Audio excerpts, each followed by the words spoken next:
In the aftermath of an EU economic crisis and a weakened NATO alliance, the world powers are faced with an increasingly militarily powerful North Korea, led by Kim Jong-un, that appears to have partnered up with a nationalist Russian government. In an attempt to salvage the chaotic situation worldwide, the US has sent most of its troops out, leaving American structures back home open to all forms of attack, including cyber attacks from enemy countries. The movie opens with a high school football match in Spokane, Washington, that features Maddie Eckert as one of the players. Maddie's team, the Wolverines, are playing against a visiting team, the Titans. As the game rages on, Maddie's girlfriend, a cheerleader named Erica, makes an appearance. Maddie's dad, Police Sergeant Tom Eckert, watches from the sidelines, and he is soon joined by his other son, Jed Eckert, a US Marine who has recently returned home. After the game, Jed leaves and heads to a nearby bar to get a drink. There, he is approached by Tony Walsh, a childhood acquaintance who clearly has a crush on him.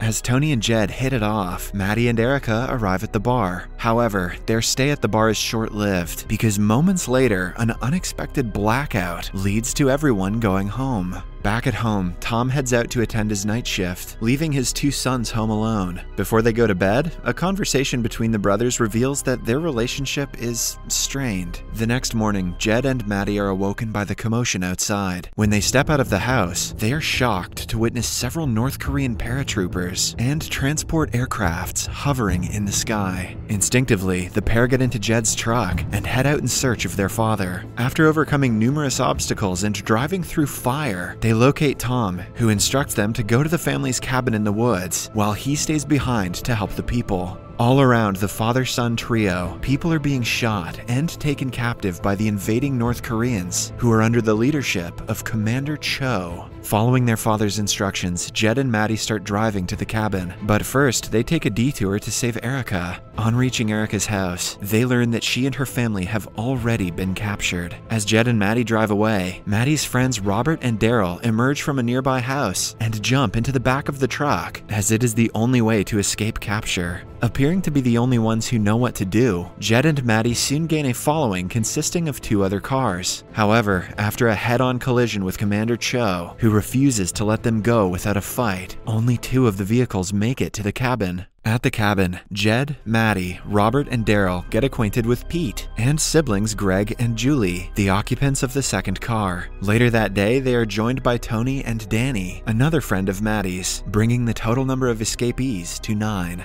Immediately, Jed takes control of the situation and assigns roles to everyone. In a matter of hours, the group has managed to gather all available supplies, set up electricity, and put together all available weapons in preparation for what is to come. Around nightfall, Pete and Jed have a confrontation after Pete carelessly fires a gun, and this marks the beginning of bad blood between them. The following day, the other runaways learn that Pete took the confrontation to heart and has run away with all the food supplies. What a greedy bitch. Despite this, the group stays put, while Jed and Maddie head back into the city to survey the area. There, the brothers discover that prison units have been created, and several Americans, including Erica, have been arrested. Later that day, when Maddie and Jed return to the woods, they are met by the others, who inform them that Pete has led Commander Cho and the North Koreans to the cabin. As a ploy to draw out the runaways, Commander Cho has brought along with him Daryl's father, Mayor Jenkins, along with Tom.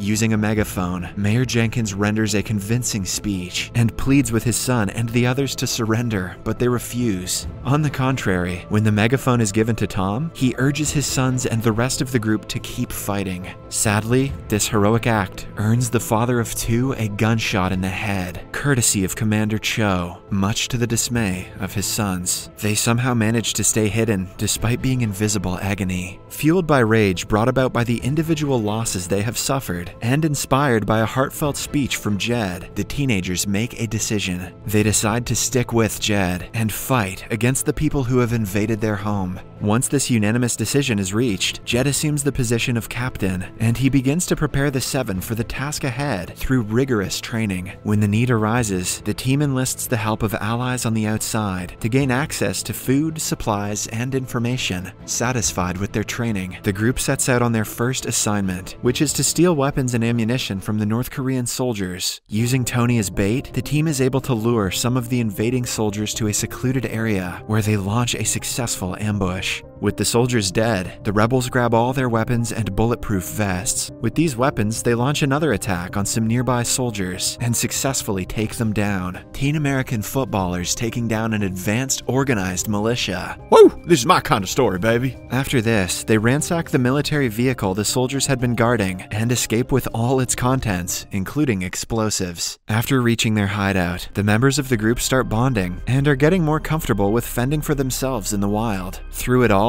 Maddie misses Erica terribly, and he looks at a picture of them together before bed. When the day breaks, Jed and the rebels coordinate a large-scale attack against the North Koreans, using the explosives and weapons they had taken earlier. The attack consists of several calculated explosions in different North Korean army bases. After each attack, the team, who have taken on the name Wolverines, leaves a graffiti design on a nearby wall, claiming responsibility for their actions and inspiring hope in the hearts of American onlookers. At the site where one of the explosions is set to happen, Jed, Danny, and Maddie catch sight of Pete, who has accepted a position as a collaborator in the North Korean forces. Eventually, Pete dies in the explosion, but not before Maddie flips him the goddamn bird. Satisfied with the success of their mission, the Wolverines initiate their escape plan. Back at their new hideout in an abandoned mine, the 8 discuss what they miss most from the days when things were normal. When it is Maddie's turn, he remains silent, but he's thinking booty. And shortly after, he heads back to the city on his own. In the city, he watches the prison from a distance, hoping to see Erica, which he eventually does. When Maddie returns at night, he meets an angry Jed waiting for him outside. Soon, an argument ensues between the two, with Jed accusing Maddie of endangering the team, and Maddie pointing out that Erica is more family to him than Jed. When things get heated, Jed shoves Maddie. However, instead of fighting back, Maddie tosses his phone to the ground, claiming it contains information on how to get to Cho before walking away. On the phone is information about a rally Cho will be attending in Main Square. Immediately, Jed comes up with a plan to get Cho while he is on stage. According to the plan, a car bomb near the location would serve as a decoy, and amidst all the chaos brought about by the first bomb, the second one would go off under the stage, killing Cho and his allies on the spot. What's the point of the decoy? In the next scene, D-Day comes, and as the rally begins in full swing, the Wolverines, who are positioned all around the venue, initiate the plan beginning with the car bomb. 90 seconds before the first explosion, Daryl spots his father on stage with Cho. While this is a hard pill for him to swallow, the teenager does not back down. Instead, he gives the go-ahead for the show to commence. Less than a minute before the explosion occurs, Maddie catches sight of a bus conveying prisoners nearby. When he spots Erica inside, he completely loses focus and demands that Julie blow up the car, even though it is not time yet. Eventually, he gets his way, and after the explosion, he chases after the bus with Erica in it. While trying to get the situation back under control, Jed looks out of a window amidst all of the commotion and locks eyes with Commander Cho, who seems to have anticipated their attack. From the stage, he gives a command to his men, and immediately, Jed and the other Wolverines are under fire. While Jed and the rest of the team are attempting to escape, Maddie is on a solo mission to rescue Erica. On the bus, Maddie and Erica have an emotional reunion, but when he tries to escape with her, he realizes that she is chained to the seat. Outside, the rest of the team have escaped the building and are desperately calling out to Maddie, but he doesn't notice them. Left with no choice, Greg starts walking towards the bus, hoping to get Maddie's attention, but sadly, he never makes it, as the North Koreans gun him down. With Greg dead, the soldiers hot on their heels, and Maddie being adamant about saving Erica, the remaining 6 members of the team initiate their escape plan, leaving Maddie behind. Meanwhile, on the bus, Maddie somehow finds the keys and frees Erica from the chains. As the rest of the team escapes through a tube and drives away in a stolen vehicle, Maddie and Erica get off the bus. Unfortunately, they are immediately pursued by several officers. Luckily, they manage to escape with the help of a clothing store owner. The pair comes out of the shop looking slightly different, and the officers don't seem to recognize them anymore. Outside, Tony sees Erica and Maddie approaching and is elated to see Erica safe. As Maddie makes for the entrance, Jed emerges from inside and breaks the news of Greg's death, insinuating that Maddie's decision to go solo cost Greg his life. Later that night, Erica tells the team that the Russians have gotten involved, and the invaders have compiled a list of all their allies. In response, Jed and the others declare their intentions to protect as many of their contacts as possible. The next day, the shop owner who helped Maddie and Erica is brought before some North Korean officers and is sentenced to death for helping the Wolverines. However, before the execution can take place, the Wolverines interrupt by opening fire on the officers from several vantage points. After winning the gunfight, the Wolverines celebrate by chanting their name aloud, and some members of the general public join in on the chant, signifying that the group has gained quite a following. This development is perceived as a threat by the North Korean military because the rebels appear to be gaining momentum. Because of this, Commander Cho receives orders to handle the situation immediately. Meanwhile, in the Wolverines' camp, Maddie struggles to accept what happened to Greg, so he isolates himself. When 3 days pass and he is still not come around, Jed heads out in search of him. When they come face to face, the two brothers have an emotional conversation that helps them unpack some issues from the past. That evening, Maddie returns to the mine.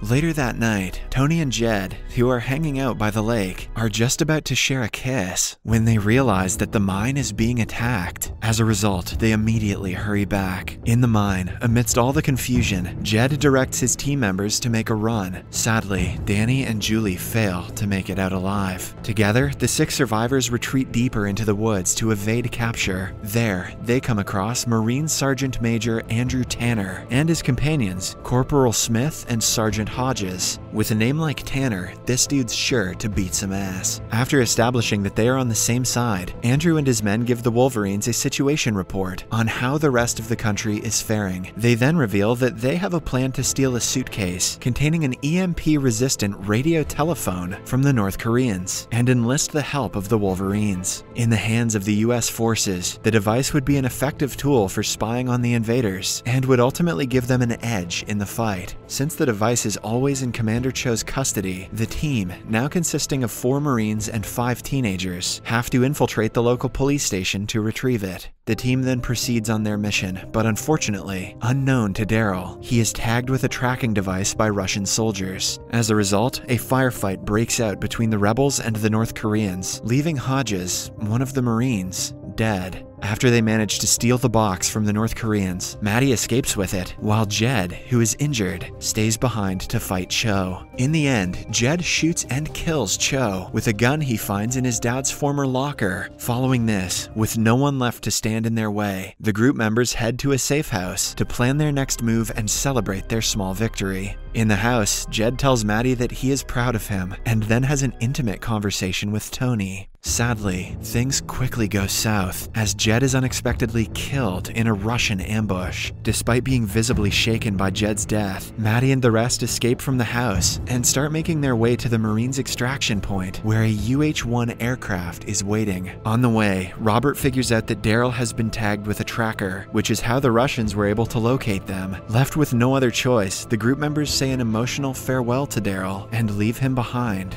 At the Marine extraction point, Sergeant Andrew tries to convince Maddie and the remaining Wolverines to leave with them, but they respectfully decline, choosing to stay back and fight. A brave move to be sure, but also dumb as hell. The movie ends with Maddie, who is now leading the resistance, delivering the same speech that Jed gave when it all began to a large group of newly recruited rebels.